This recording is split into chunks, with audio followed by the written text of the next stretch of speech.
जय जिजाऊ. आज बऱ्याच दिवसापासून जे जरांगे पाटलांनी मराठा आरक्षणासाठी आणि मराठा समाजाला ओबीसीतून आरक्षण मिळावं यासाठी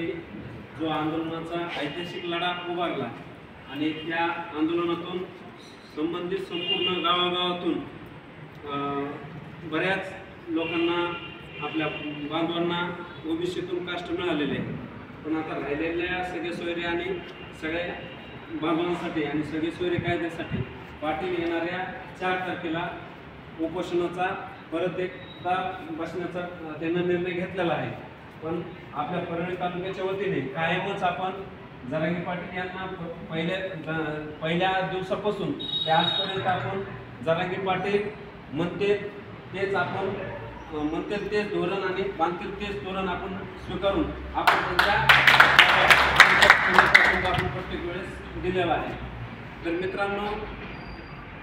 एखादा लढा पूर्णपणे जिंकायचा असेल तर आपल्याला आपला सर सेनापती, आपल्याला आपल्या देवाऱ्यातला देव आणि त्यांची ती ताकद आणि ती बी अबाधित राहिली पाहिजे. आणि जरांगे पाटलांनी उपोषण तुर्तास तरी काही दिवसासाठी थोडंसं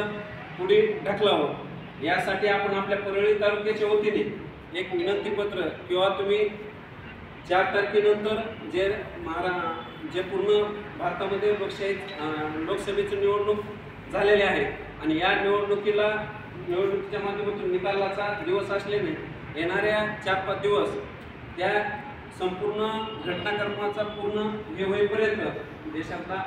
पंतप्रधान निवडीचा कार्यक्रम होईपर्यंत आपण जरांगे पाटलांना आपल्या परळीच्या वतीने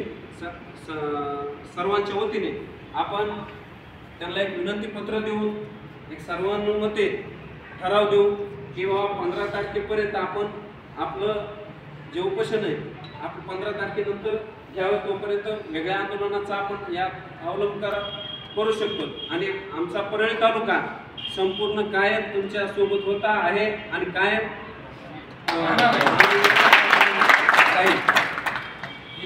आणि सर्वांना एक विनंती करतो की सर्वांना यासाठी सर्वांना आपण ठराव घेत आहोत किंवा सर्वांना